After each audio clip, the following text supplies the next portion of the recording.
What's going on, guys? Just wanted to make a real quick video. I was out here working on my semi-drag bike. I drag race it, but it ain't got drag pipes and all like that.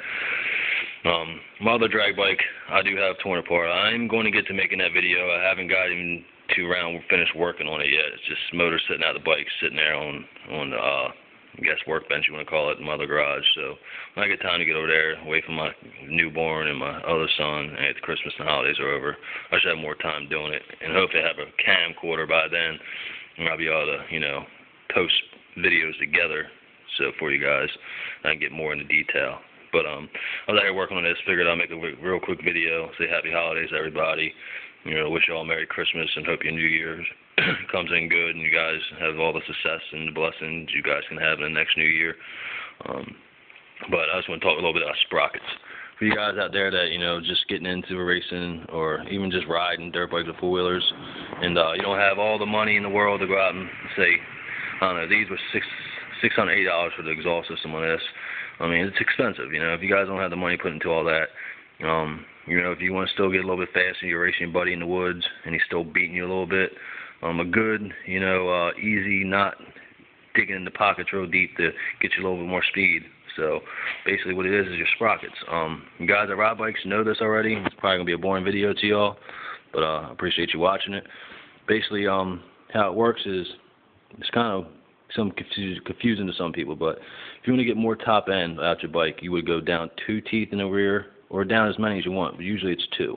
Or you would go down 2 teeth in the rear, or you would go up 1 tooth in the front, and that will give you more top end.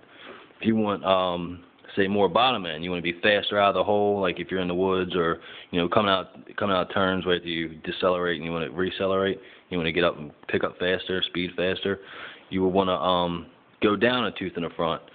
And every tooth you go down the front, it's going to, make you have more bottom end of your bike and pick up the speeds faster. But it's going to top out quicker then. You're not going to have the top end as you want. So you're going to miss out. Either way, it's, a win-lose situation.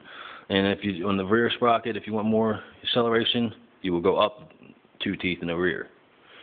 So for more acceleration, you would go down in the front and up in the rear.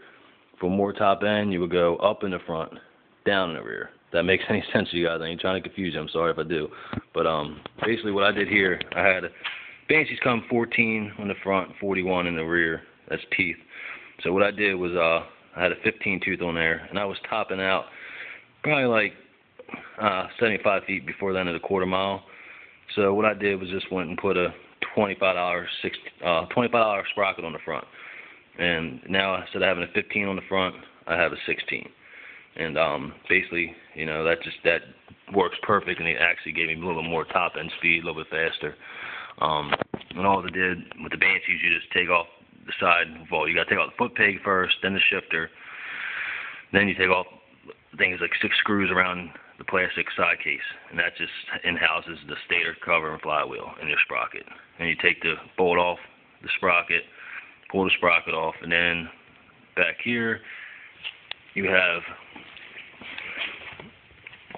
2 bolts.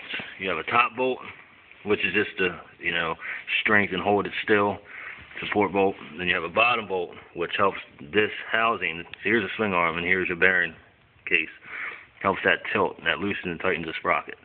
And here's your chain tensors.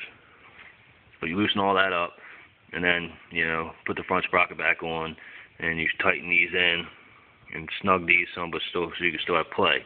Then once you snug to get it in, you turn these equally. They both have, so you do 3 turns on this one, you have to do 3 turns on that one. If not, the axle will be cocked.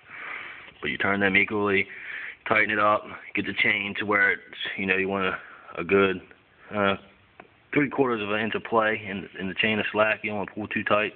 If you do, you'll pull the sprocket too tight in the motor, which then will cause your crank, well, not really a crank, it's your transmission shaft, to wind up bending or cracking the case of your motor, which ain't good, and you do not want that. You'll be replacing the whole bottom end. It's not worth it. So make sure you have a little bit of play, but not too much, because then you'll rip the sprockets up and have to buy a new chain of sprocket set. But like I said, I just wanted to say that, show you guys, I'm still alive. Like I said, Merry Christmas, everybody. Make a real quick video, give you guys a little bit of tips on what to do to make your bike a little bit faster. If your buddy's beating you by a little bit, here's a little cheap tip to do. I'll see you guys later.